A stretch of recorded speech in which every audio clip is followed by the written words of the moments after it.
Aujourd'hui, nous parlons du cinquième élément qui est le sauvetir des vertus.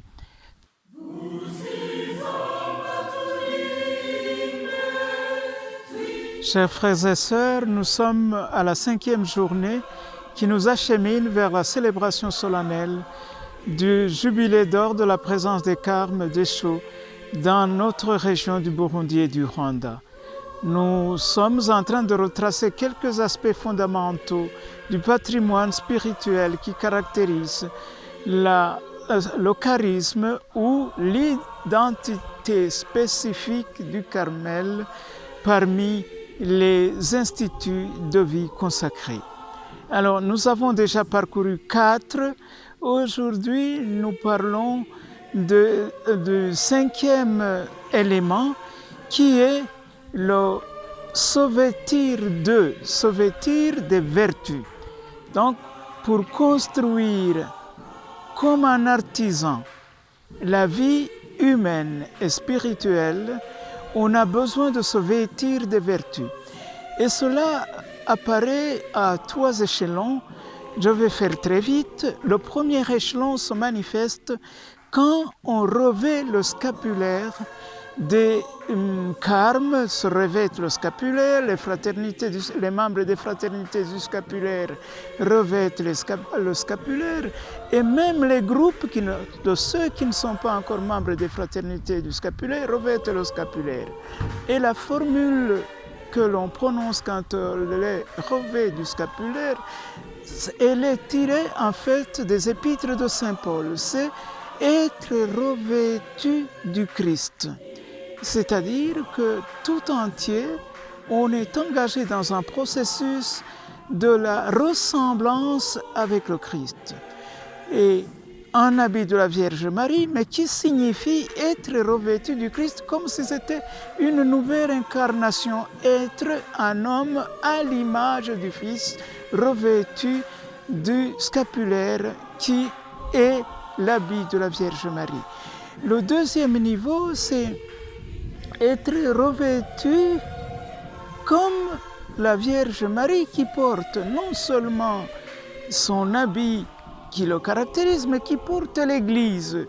C'est celle qui, dans l'Apocalypse, où elle symbolise directement l'Église, nous l'avons lu le jour de l'Assomption, c'est la femme revêtue de 12 étoiles. Quand nous portons son habit, cela signifie que ce n'est pas seulement nous, mais nous portons la communauté humaine, c'est-à-dire toute chair humaine est avec nous, de manière qu'on ne peut pas dire je le porte en singleton parce que je porte le scapulaire, mais je le porte pour être frère de tous les humains, et rien d'humain désormais ne me sera étranger. Le troisième aspect, c'est que être revêtu du scapulaire signifie accepter d'être paré de vertus. On dirait les vertus d'abord de la Vierge Marie. Déjà, le pape Paul VI, aujourd'hui Saint Paul VI, avait mentionné qu'auprès de la famille de Nazareth, nous apprenons les vertus. Auprès de la Vierge Marie, nous apprenons les vertus, surtout la vertu d'humilité. Mais tous les saints du Carmel ont souligné cet aspect que grandir dans la spiritualité, c'est être revêtu progressivement des vertus. Saint Jean de la Croix, c'était les vertus, surtout les vertus théologales, de foi, d'espérance et de charité. Et il arrive jusqu'à utiliser exactement, c'est être revêtu d'une sorte de pagne tricolore où le blanc signifie la foi, le rouge signifie l'amour et le vert signifie l'espérance.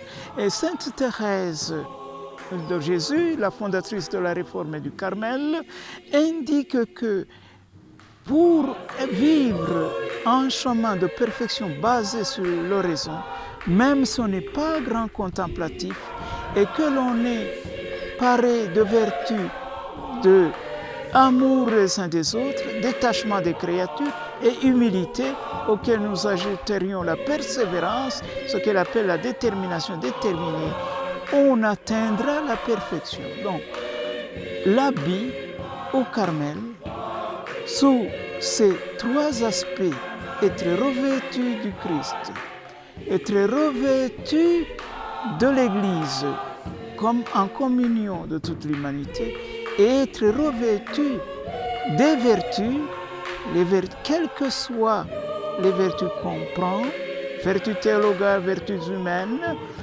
cela signifie croître dans la communion avec Dieu. On ne peut donc se contenter simplement des exercices sans avoir une personnalité façonnée, moulue dans les vertus.